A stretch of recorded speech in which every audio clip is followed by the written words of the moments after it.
Assalamualaikum warahmatullahi wabarakatuh. Salam sejahtera dan salam Malaysia Madani. Alhamdulillah, bersyukur kita ke hadrat ilahi kerana dengan izinnya kita dapat berkumpul dalam forum kita pada hari ini yang bertajuk Dunia Digital Tanpa Batas, Krisis Akhlak dan Keruntuhan Institusi Keluarga.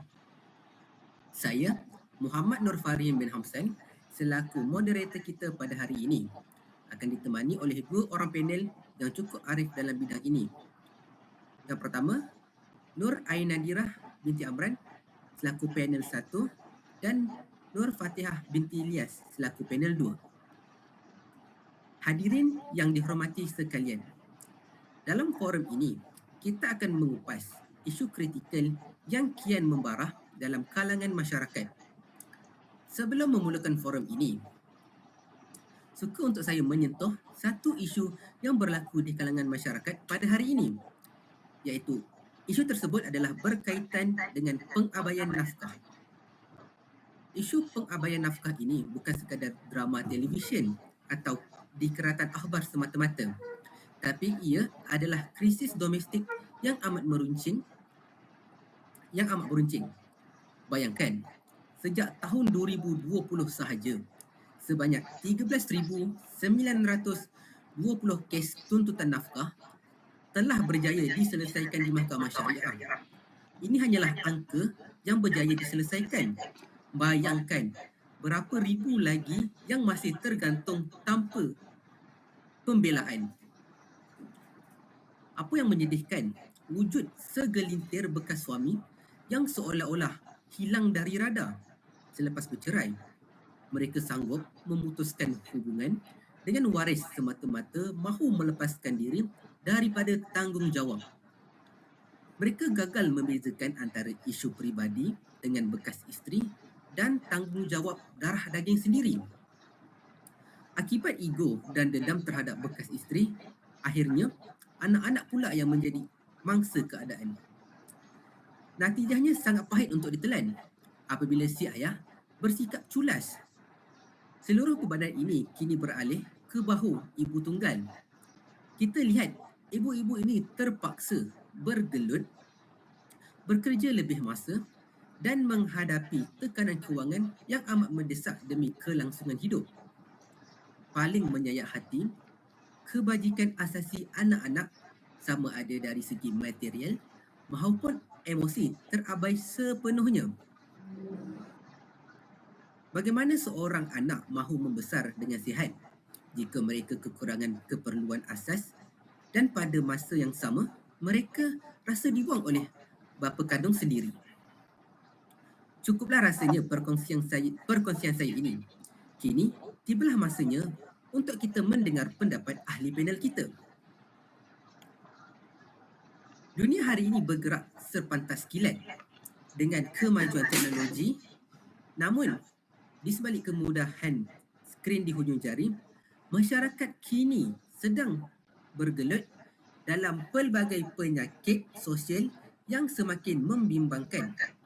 Jika dahulu, ancaman datang secara bersemuka, kini ancaman hadir tanpa wajah melalui ruang cyber. Baiklah, untuk soalan untuk panel pertama, Nur Ain Nadirah, melihat kepada trend media sosial hari ini, kita mendapati segelintir masyarakat sering menjadikan gurauan melampau di ruangan komen sebagai satu norma, sehingga sanggup menghina fizikal atau menabur fitnah tanpa memikirkan kesan emosi mangsa. Pada pendapat panel, sejauh manakah isu ini mencerminkan krisis akhlak dalam masyarakat kita dan bagaimanakah perspektif Islam melihat fenomena ini? Dipersilakan. Okey, baiklah. Terima kasih kepada Tuan Moderator. Terlebih dahulu, saya ingin mengucapkan banyak terima kasih kerana menjemput saya bagi menghadiri forum ini bagi membincangkan perkongsian bicara ilmu pada hari ini. Baiklah, alangkah baiknya kita berjinak-jinak dengan tajuk kita dahulu. Pak kata mutiara, tak kenal maka tak cinta. Tajuk yang menjadi polemik dan menuntut perhatian kita pada hari ini adalah dunia digital tanpa batas, krisis akhlak dan keruntuhan institusi keluarga. Okey, tuan-tuan dan puan-puan sekalian, melihat kepada realiti pada hari ini, ruangan komen di media sosial seringkali berubah menjadi medan penghakiman tanpa batas. Isu menghina fizikal atau lebih dikenali sebagai body shaming, serangan peribadi dan penyebaran fitnah seolah-olah telah dinormalisasikan atas tiket kebebasan bersuara. Namun, dari perspektif Islam, fenomena ini sebenarnya merupakan isyarat jelas berlakunya krisis akhlak yang membimbangkan. Islam meletakkan maruah manusia di tempat yang sangat tinggi. Rasulullah SAW menegaskan bahawa kesempurnaan iman seseorang itu terpaut rapat dengan keelokan akhlaknya. Apabila kita meneliti surah Al-Hujurat ayat 11, Allah SAW secara tuntas melarang perbuatan mencela dan memanggil orang lain dengan gelaran yang buruk. Ayat ini bukan sekadar peraturan sosial tetapi satu perintah Rabbani untuk memelihara kesejahteraan emosi sesama insan. Sebagai seorang individu, kita harus sedar bahawa di sebalik setiap akaun media sosial itu adalah seorang manusia yang mempunyai perasaan. Kezaliman lisan di alam maya kezaliman lisan di alam maya walaupun hanya sekadar satu baris komen mampu meruntuhkan integriti dan kesihatan mental mangsa. Oleh itu, sistem kehidupan Islam hadir untuk mendidik kita agar menggunakan lidah digital ini dengan penuh tanggungjawab. Kerana setiap baik kata yang ditaip akan dipersoalkan di hadapan pencipta kelak. Tuntasnya, pengukuhan tunjang akhlak Islamiah merupakan langkah pragmatik bagi membendung budaya toksik daripada terus menular dalam jati diri masyarakat. Sekian, saya kembalikan semula kepada Tuan Moderator. Terima kasih diucapkan kepada saudari panel kita yang pertama. Seterusnya, soalan untuk saudari Fatihah. Dalam realiti masyarakat hari ini yang semakin dikuasai oleh budaya digital, industri permainan video pada masa kini bukan sekadar medan hiburan, malah telah menjadi gaya hidup yang mencetuskan fenomena kecanduan digital sehingga membawa kepada isu ghaflah atau kelalaian terhadap tanggungjawab hakiki. Bagaimana kita sebagai bakal pendidik melihat isu ini melalui kacamata syariat Islam dan apakah solusi praktikal yang boleh diterapkan bagi mengatasinya? Dipersilakan. Terima kasih diucapkan kepada Tuan Moderator atas soalan yang begitu bernas diajukan. Saya amat bersetuju dengan pandangan yang diberikan. Izinkan saya untuk menzahirkan perspektif saya daripada sudut pandangan yang lebih holistik. Dalam konteks masyarakat kontemporari, fenomena kecanduan digital melalui industri gaming ini perlu dilihat secara kritis kerana isu ini telah melampaui batas hiburan sehingga memberi implikasi serius dan menjadi cabaran sosial yang memberi kesan terhadap pembentukan sasiah generasi muda. Oleh itu, syariat Islam berfungsi sebagai sistem kawalan diri yang menyeluruh melalui konsep tawazun, yakni keseimbangan hidup. Reka bentuk permainan moden yang mengandungi elemen ganjaran rawak seperti loot box sebenarnya menyerupai unsur maisir atau perjudian yang jelas dilarang dalam Islam melalui surah Al-Ma'idah ayat 90. Ketagihan ini mencetuskan rangsangan keseronokan sementara yang berterusan sekaligus mendorong kepada isu raflah atau kelalaian terhadap tanggungjawab asas seperti solat, pembelajaran dan hubungan kekeluargaan. Malah, Rasulullah SAW telah mengingatkan bahawa kesihatan dan masa lapang adalah dua nikmat yang sering memperdayakan manusia. Jadi, sebagai solusinya, syariat Islam menawarkan konsep tawazun atau keseimbangan dalam pengurusan masa sebagai modal utama manusia. Syariat mewajibkan solat 5 waktu yang berfungsi sebagai interrupter atau pemutus terhadap kelalaian duniawi agar kita tidak tergolong dalam kalangan orang yang lalai dalam solatnya. Selain itu, kita perlu mendidik masyarakat mengenai adat al-istiqdam atau lebih dikenali sebagai etika penggunaan teknologi. Permainan video mestilah ditapis daripada unsur syirik dan maksiat. Manakala ibu bapa perlu mengintegrasikan sistem ganjaran yang berteraskan pencapaian serta akademik sebelum membenarkan akses kepada dunia digital kepada anak-anak. Melalui pendekatan ini, jati diri remaja dapat dibina agar teknologi tidak menjadi punca kerosakan moral. Sekian sahaja daripada saya serahkan kembali kepada Tuan Moderator. Satu kupasan yang cukup mendalam dan menyentuh hati daripada para panel kita sebentar tadi. Secara tuntasnya, ketiga-tiga isu ini membentuk satu kitaran toksik yang saling berkait rapat, di mana pengabaian nafkah oleh bapa bukan sekadar isu kewangan, tetapi bertindak sebagai pencetus utama yang menghimpit kestabilan emosi ibu tunggal sehingga mereka cenderung terjebak dalam kancah buli cyber dengan membuka aib suaminya di media sosial sebagai jalan terakhir. Manakala, untuk anak-anak yang kehilangan figura pelindung dan merasa kesunyian, akhirnya mungkin membenamkan diri dalam dunia fantasi permainan video sehingga terjebak dalam kecanduan digital yang melampau demi mengisi kekosongan jiwa serta mencari perhatian yang tidak lagi ditemui di bawah bumbung rumah mereka sendiri. Sekarang, kita akan bergerak ke persoalan yang seterusnya. Saudari panel pertama, Nurul Ainadira. Jika kita teliti, seringkali kita melihat isu buli cyber ini berlarutan disebabkan kurangnya kesedaran sivik dan kewajipan sosial dalam masyarakat digital. Pada pendapat panel, bagaimanakah institusi kemasyarakatan mampu memainkan peranan yang proaktif bagi menerapkan semula etika bersosial yang murni mengikut perspektif Islam bagi membendung gejala ini? Dipersilakan. Baiklah, terima kasih sekali lagi kepada Tuan Moderator atas soalan yang diajukan. Okey, memandangkan isu buli cyber ni sudah menjadi barah dalam masyarakat, maka penyelesaiannya juga harus bermula daripada akar umbi, iaitu melalui pemerkasaan institusi kemasyarakatan. Dalam sistem Islam, institusi seperti masjid, surau maupun persatuan penduduk tidak seharusnya bersifat pasif. Mereka perlu bertindak sebagai ejen perubahan dengan menganjurkan kempen seperti adat al-muamalat. Kempen ini bertujuan untuk menerapkan kembali etika bersosial yang berteraskan keimanan kepada Allah SAW, Al-Quran dan As-Sunnah dalam setiap interaksi digital kita. Hal ini selaras dengan sabda Rasulullah SAW, Al-Muslimu man salimal muslimuna min lisanihi wa yadih. Seorang Muslim yang sempurna Islamnya ialah yang menyelamatkan orang-orang Islam yang lain daripada gangguan lidahnya dan tangannya. Hadis riwayat Al-Bukhari dan Muslim. Melalui inisiatif kemasyarakatan ini, kita dapat mendidik setiap lapisan warga bahawa gangguan cyber sama ada melalui lisan di ruangan komen maupun tangan yang menaip fitnah adalah perbuatan yang sangat bertentangan dengan jati diri seorang Muslim. Kita perlu menekankan bahawa menjaga kehormatan sesama manusia bukan sekadar satu nilai murni, akan tetapi merupakan satu tuntutan agama yang wajib dipatuhi.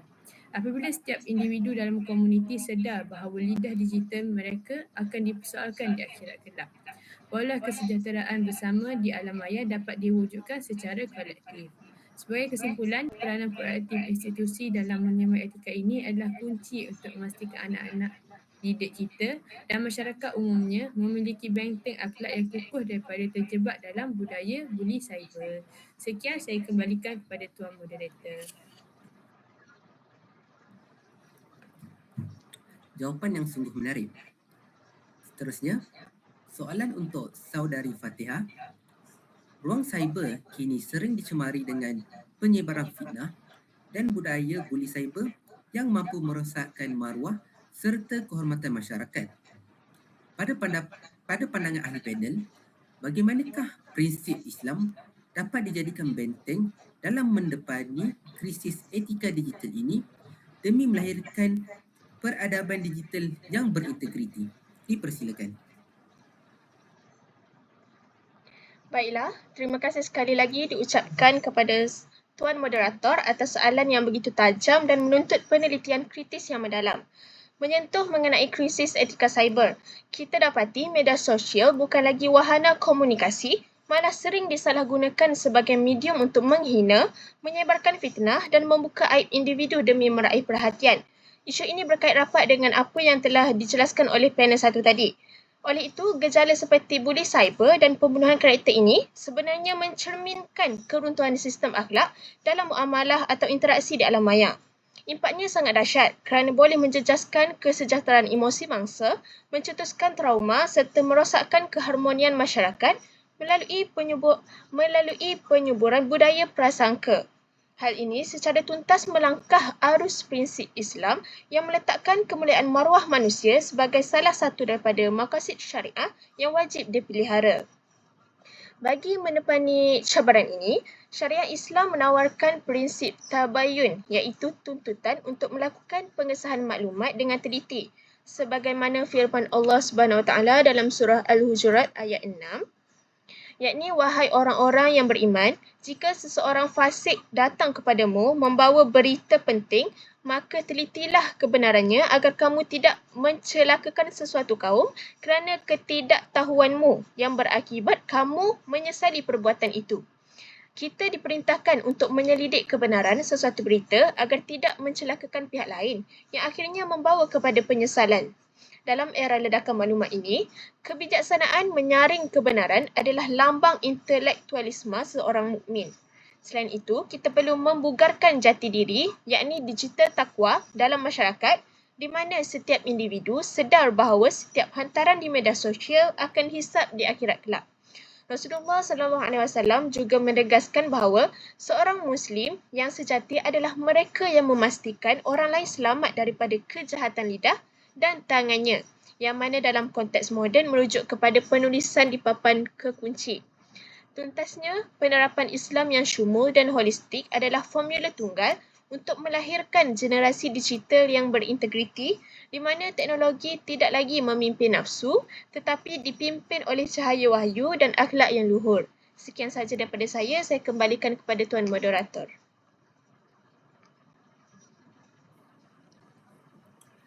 Saya selaku moderator ingin merakamkan setinggi-tinggi penghargaan atas perkongsian ilmu yang sangat bermanfaat itu tadi.